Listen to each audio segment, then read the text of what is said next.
Halo anak-anak, pada pertemuan kali ini kita mau bahas tentang contoh-contoh soal titik berat benda bagian yang kedua ya.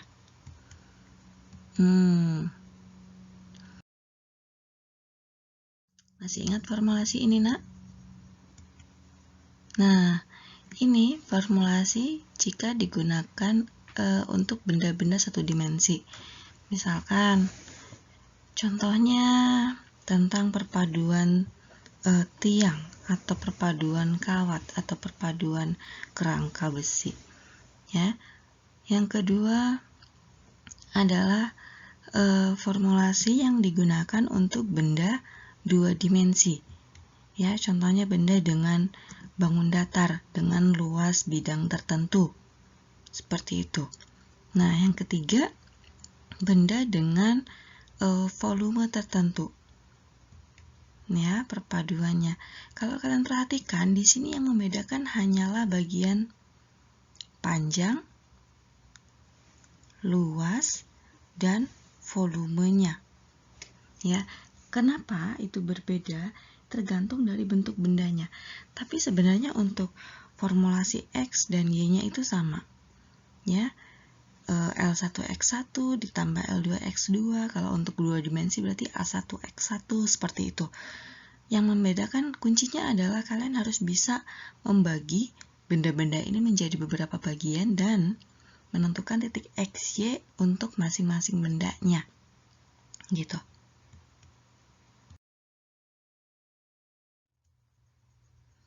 Oke, kita lihat contoh soal yang pertama. Nah, sebuah objek pada sistem koordinat Kartesian tuh Kartesius ya, seperti pada gambar. Tentukan lokasi titik beratnya. Di sini ada 3 tiang. Tiang pertama, ya, lalu ada tiang kedua, ya, lalu ada tiang yang ketiga. Nah, bedakan dulu masing-masing kuncinya, ya. Lalu tentukan titik beratnya. Nah, kenapa di sini di pembahasan hanya dicari titik yang X0-nya saja, ya? Karena sepanjang titik Y pastinya sudah simetris. Kalau kita lihat benda ini, kita potong, ya. Kan kalau kita lihat X0 itu benda, sebuah benda kita potong dari sumbu X-nya. Ini titik X0-nya. Kira-kira simetris nggak? Kalau kira-kira simetris berarti dia ada di titik tengahnya. Tetapi ketika sebuah benda, kita mau cari Y0-nya, berarti kita lihat secara sumbu Y-nya kan di sini ya. Sumbu Y. Kita lihat, kita potong sumbu Y-nya, kita lihat apakah benda ini simetris. Kalau benda ini simetris berarti titik tengahnya berdasarkan sumbu Y itu ada di tengah-tengahnya. Kalau yang ini tadi berdasarkan sumbu X, ini kan sumbu X-nya di sini ya. Nah, berdasarkan sumbu X, kita potong sumbu X-nya, nah dia ada di tengah-tengahnya. Jadi gitu, kalau kita lihat berdasarkan sumbu X, berarti sumbu X-nya yang kita potong. Kita lihat kanan kirinya. Kalau berdasarkan sumbu Y, berarti sumbu Y-nya yang kita potong. Kita lihat kanan kirinya.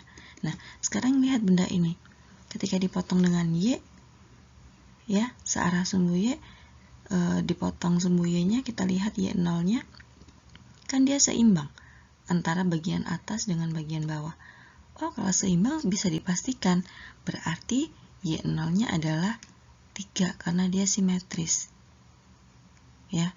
Nah, yang nggak simetris itu kalau kita potong searah sumbu Y.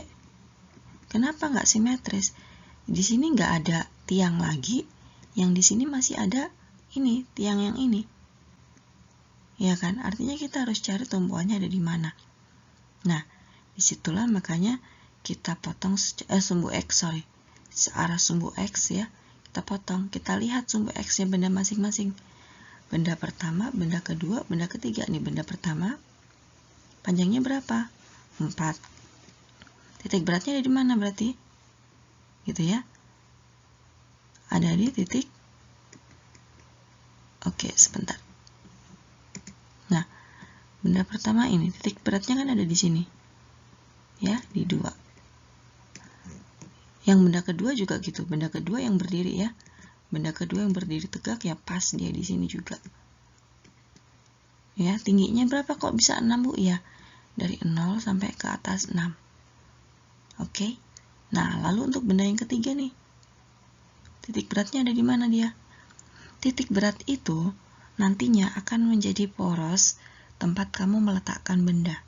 Maka, kamu harus tahu titik berat semua benda ada di mana, kalau bisa dibuat di satu poros. Ya, supaya satu bagian titik beratnya ya di sini nanti ada jari-jarinya, jaraknya ke kanan ke kiri ada berapa. Gitu. Ini nanti berhubungan juga dengan inersia benda. Maka, ketika kamu tahu letak titik berat beberapa benda, itu kamu gabungkan menjadi satu garis supaya dia ada di satu poros.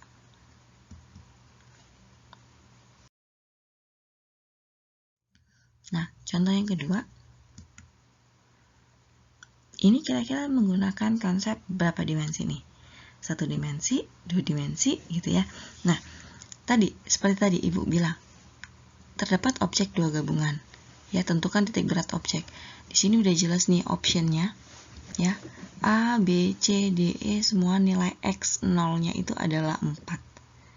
Ya, artinya titik berat searah sumbu X-nya itu adalah 4. Ya, simetris kan ya, bagian kanan dan bagian kiri kita potong secara X. Kebetulan dia udah pas. Berarti dia pas ada di 4. Jadi nggak perlu kamu pusing-pusing hitung. Nah, tapi ketika kamu potong searah sumbu Y, kita cari Y0, itu kan nggak simetris. Nah, maka ini kita cari Y0-nya berapa ya? Kita pecah dulu, berarti kita punya 2 benda. Benda persegi panjang dengan benda persegi. Ya. Nah, di sini berarti luasnya berapa? Y0-nya berapa? Di sini A-nya berapa? Y0-nya berapa? Y2, sorry, ini Y1. Ya. Nah, gini kan. Cari dulu masing-masing, kuncinya itu. Cari dulu luas perseginya. A1-nya berapa nih? Panjang kali lebar. Ya. Y1-nya ada 3. 4 dikali 6. Dari mana 4? Ayo. Benda pertama, benda yang 4. Dari mana 4? Dari 2 ke 6. 1, 2, 3, 4. Atau kalau mau gampangnya, 6 dikurangi 2. Ya. Tingginya berapa? Ya dari 0 ke 6 ini. 1, 2, 3, 4, 5, 6. Di sini 6, di sini 4. Ya, kalikan. Nah, kalau ini 2. Dari mana? Ya 8 dikurang 6 ini kan 2 selisihnya ya. Di sini berapa? 8. Oke? 8 kali 2. Cari nih titik Y-nya. Oh, ini Y2. Ini berapa nih? Oh, ini Y1. Di sini 3, di sini 7. Pas. Oke, kalau sudah tinggal dikalikan. Ketika bendanya utuh semua, maka kamu bisa gunakan tanda plus di sini. Ya, kalikan ketemu. Jadi titik beratnya berapa? X0, Y0-nya berapa? X0-nya dapat berapa? Tadi kan X0-nya nih. Ya, simetris ya. Di titik 4. Berarti di sini sama dengan 4. Y0-nya berapa tadi hasilnya? Nih. 4,6. Ya, berarti ada di mana? 4,6 itu kira-kira ada di sini deh. Ada di sekitar sini, itu titik berat dari kedua benda ini. Gitu ya. Kira-kira ada di sebelah situ.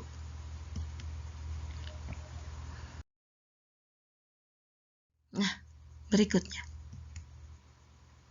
Ini masih benda 2 dimensi, ya kan? Kenapa? Karena kita lihat bendanya bentuknya bangun datar. Di sini ada 2 benda nih. Ada benda persegi, sebentar. Ada benda yang persegi, ya. dan juga benda yang segitiga. Nah, kalau benda persegi itu titik beratnya ada di sini nih. Benda yang segitiga sepertiga dari yang lebar. Nah, berarti di sini sepertiga dari alas. Ya, berarti kalau ini ada garisnya, kita buat dibagi 3. Kita bagi 3, yang paling dekat dengan alas itulah titik berat dia. Gitu ya. Berarti kalau dari sama dengan yang tadi, kalau kita lihat berdasarkan sumbu X-nya berarti gimana? Oh ya, pasti tengah-tengahnya berarti. Nah, kita lihat tengah-tengahnya ini berapa. Oke. Nah, di sini dilihat. Di sini berarti kita lihat benda yang persegi, dia punya panjang itu kan, ini kan 180 ya. 180, lebarnya berapa nih? 90. Berarti luasnya adalah oke, ya. Lalu titik Y1-nya berarti Y1-nya ada di tengah-tengahnya. 180 dibagi 2 berapa, Nak? 90. Ya, di sini nih. Dia pakai koordinatnya itu adalah dia tidak mencari X-nya jika ditinjau dari alasnya. Nih, lihat. Jika ditinjau dari alasnya berarti dilihat dari bawah ke atas. Berarti cuma dicari Y0-nya doang berapa. Gitu kan. Dia tidak mencari X-nya karena apa? X-nya udah simetris, pasti sudah jelas. Ya. Nah, maka di sini titik 0, di sini 0, 1, 2, 3, 4, 5 sampai sini 90. Begitu. Berarti kita hanya mencari Y0-nya saja. Ya. Lalu udah tadi ya, udah ketemu A1, Y1-nya, balik lagi ke segitiganya, setengah alas kali tinggi. Alasnya berapa di sini? 90 di sini. Tingginya berapa nih? Ya, tingginya nih, dari sini ke sini 90 juga. Nah, berarti setengah alas kali tinggi, ya. Setengah 90 atas kali tinggi bagi 2 boleh. Y2-nya berarti berapa? Sepertiga dari sini. Berarti di sini ada 30 ya. Oke, 30. 30 di sini. Nah, berarti dari titik 0 ini berapa nih? Dari sini. Berapa nih? 180 dikurangi 90 berapa ya? Ngerti nggak maksudnya? Tingginya dia itu kan total 180. Sedangkan titik berat benda ini ada di dekat alas kan? Nah, ini kan seperti segitiga terbalik. Ya. Dekat dengan yang lebar. Di sininya 30. Berarti titik di sininya berapa nih dari bawah? Nah, kita ukur ini kan berarti kan? Nah, kita cuma ukur ini. Gimana? Ya, tingginya tadi berapa? Tingginya kan sampai sini 180. Dikurangin ini tadi berapa? Ini tadi adalah 30. Berarti di sini berapa? 150. Karena di sini adalah 0. Gitu. Ya. Nah, intinya kalian sudah tahu semua komponen-komponen ini. Kalau sudah, tinggal dihitung. Di sini pakai negatif. Kenapa? Karena segi empatnya itu adalah benda yang utuh. Maka kita kasih dia tanda positif. Sedangkan yang segitiga itu kan bolong. Maka dia kita kasih tanda negatif. Begitu. Maka di sini ini untuk yang segi 4. Ini untuk yang segi 3. Segitiganya kita kasih negatif. Makanya di sini, nah seperti ini jadinya. Ya, A-nya negatif. Luasnya ini yang kita bilang kita kasih negatif. Gitu. Baru kita hitung 1 per 1. Ketemulah titiknya ada di 70. Ya. 70 berarti titik beratnya itu ada di sekitar ini. Titik berat kedua benda ini ketika digabungkan ada di titik ini. Ya.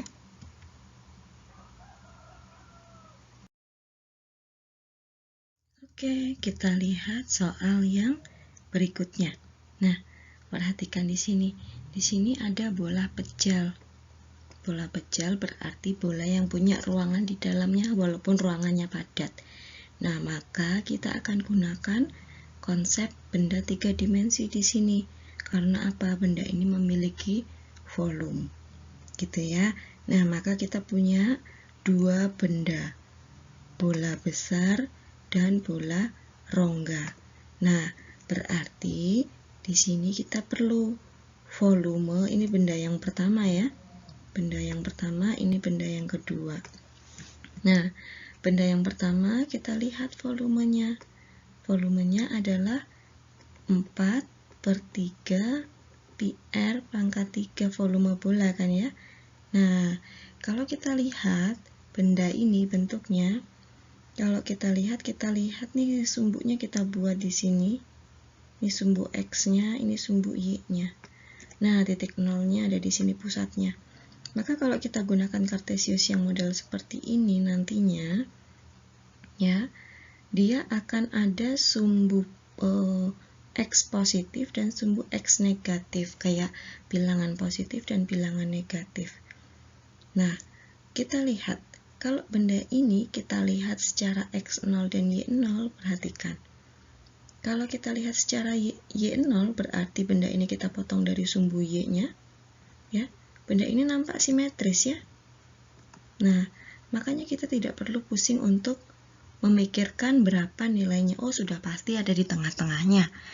Tinggal kita lihat aja jari-jarinya berapa, ya disitulah letak titik tengahnya. Nah, berbeda kalau kita mau mencari titik berat benda ini berdasarkan sumbu X-nya. Kenapa? Karena benda ini punya dua titik. Ya, misalkan untuk benda yang besar, kan ada di titik ini. Sedangkan untuk di rongga bolanya, ya, titiknya ada di sini. Nah, artinya kan ada dua titik berat berdasarkan sumbu X, ya, X1 dan X2. Ya, dan ini yang perlu kita gabungkan supaya nanti bisa menjadi X0. Begitu, maka satu persatu dari bola besar atau rongga kecil ini kita harus cari dulu. Gitu. Oke. Kita lihat X1 itu untuk bola besar, X2 untuk bola yang kecil. Ya, dilihat kalau tadi di sini sumbu X-nya, di sini sumbu X-nya, di sini sumbu Y-nya gitu ya. Perhatikan di sini jari-jari bola yang besar ya, itu adalah ini. Jari-jari bola yang kecil adalah yang ini. Nah, kalau ini kita bilang R, ya, berarti jari-jari bola yang besar berapa? 2 kali R-nya. Begitu. Maka kalau kita masukkan, ya, kita lihat yang kecil itu adalah jari-jari rongga yang kecil, lingkaran kecil. Di sini ini R, yang di sini berarti berapa? 2 kalinya. Berarti 2 kali dari R yang tadi pertama. Ya. Lalu kalau kita lihat volumenya, masukkan ke dalam formulasi volumenya, PR 4/3 PR pangkat 3. Nah, R-nya di sini disesuaikan dengan jari-jari rongga besar dan bola besar dan rongga dari bola yang kecil. Ya, sama, yang ini juga begitu. Disesuaikan. Oh, untuk yang besar berarti 2R. Ya, oh yang kecil berarti R pangkat 3. Seperti itu. Kalau mau dijabarkan lagi, sebenarnya ini adalah 4/3 pi 8 R pangkat 3. Kok bisa, Bu? Iya, karena 2R itu dikurung lalu dipangkatkan 3 semua. Berarti 2 dipangkatkan 3, jadi 8. 2 kali 2 kali 2, lalu R-nya dipangkatkan 3. Begitu ya. Nah, kalau untuk yang ini bagaimana? Ya sudah, ini tinggal 4/3 pi R pangkat 3 saja, karena tidak ada angka di depannya. Nah, lalu apa yang sudah kita ketahui kita masukkan ke dalam formulasinya, masih sama seperti yang lalu. Ya, di sini menggunakan tanda negatif karena apa? Karena rongga bola yang kecil itu adalah bentuknya rongga, bolong. Maka dia negatif. Ya. Nah, kita masukkan semua. Ada satu yang kurang di sini sebenarnya. Ini kan V1, X1-nya belum dimasukkan, dikali 0. Sebentar. Dikali dengan 0. ya. Lalu di sini ada volume yang kedua tadi. Ini volume yang kedua dikalikan dengan minus R-nya ya tadi ya. Nih, minus R-nya. Karena dia di sebelah kiri dari sumbu Y. Nih. Ini kan titik nolnya di sini ini negatif min 1, min 2, min 3, min 4 gitu ya. Di sini 1 2 3 4 gitu ya. Nah, maka dia pakai negatif R. Oke. Ada, kalau kalian perhatikan di bagian atas dan bagian bawah, di sini ada 4 pi R pangkat 3-nya. Ya. Nah, maka kita akan coret semua bagian yang ada 4 pi R pangkat 3-nya. Begitu. 4 pi R pangkat 3. 4 per 3 pi R pangkat 3 nih.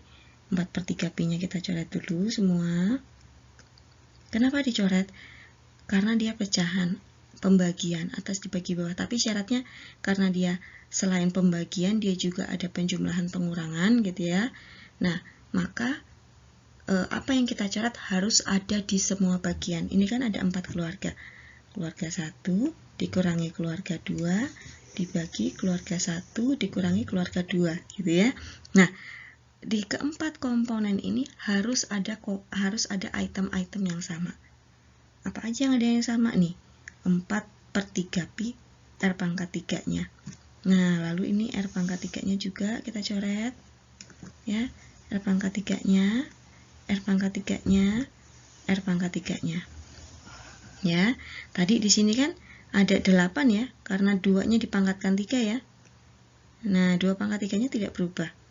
Jadi kalau Ibu mau taruh di tempat yang berbeda, Ibu pindahkan sebelah kiri supaya tidak urak-urak.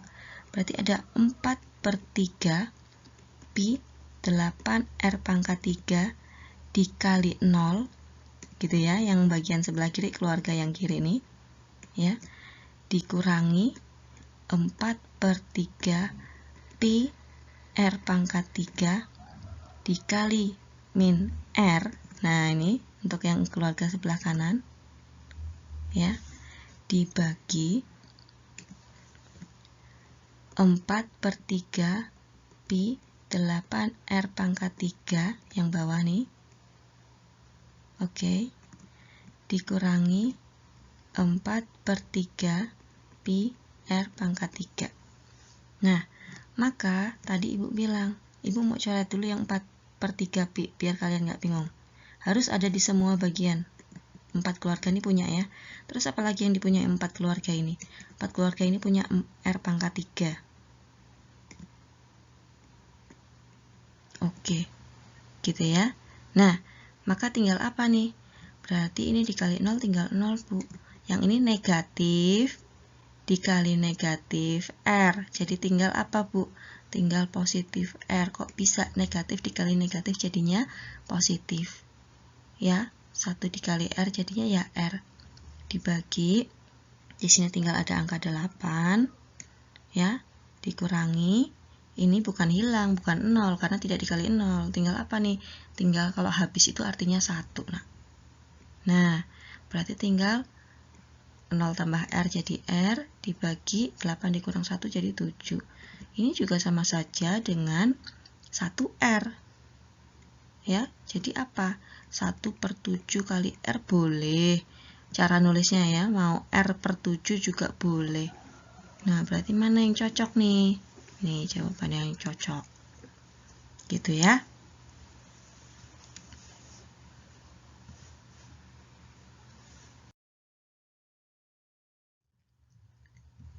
Nah, lanjut. Ini juga masih benda 3 dimensi. Ya, pejal homogen. Ya, bikin rumah-rumahan kurcaci. Ukurannya seperti begini. Titik nolnya ada di tengah-tengah dia. Titik O-nya ada di tengah-tengah katanya. Ya, pada dasarnya tertulis, nah tentukan titik beratnya berdasarkan titik 0. Berarti kita cari hanya Y0-nya saja. Kenapa? X0-nya itu udah jelas. Coba diperhatikan. Kita kalau lihat secara X0, nah X0 tuh berarti begini. Ini X0, udah simetris kan ya?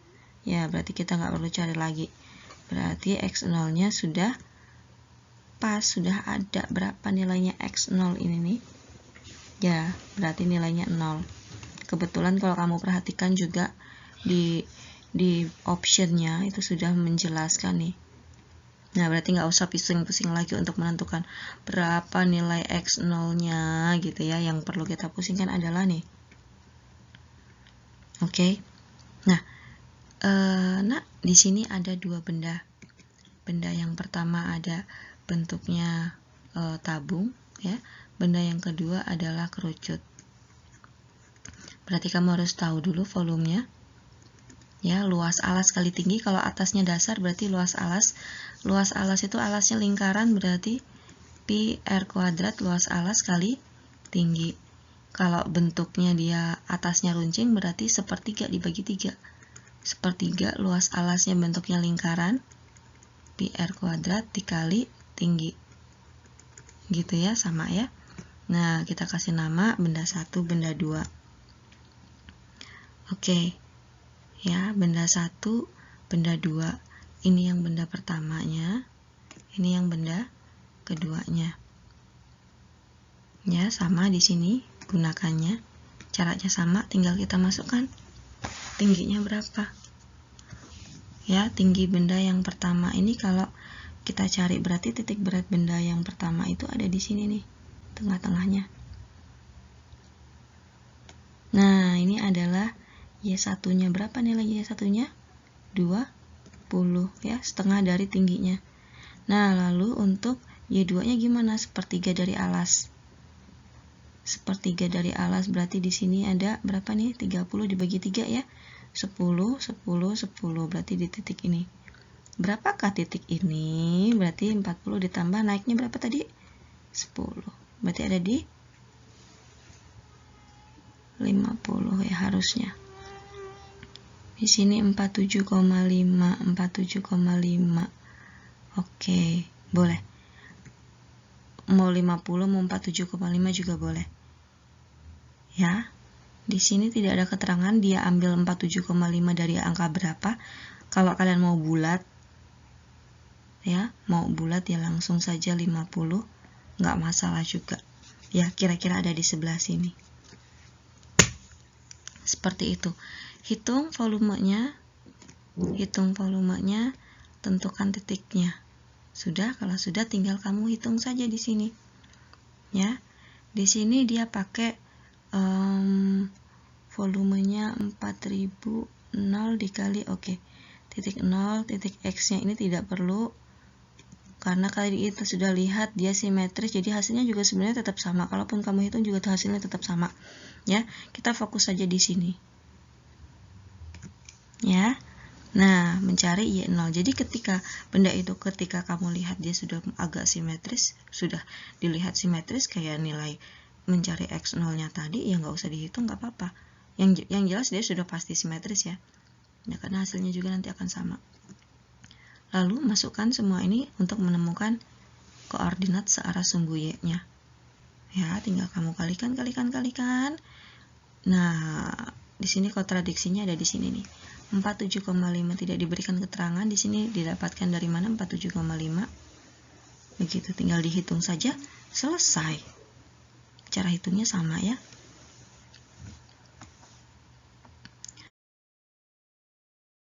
Oke, semangat.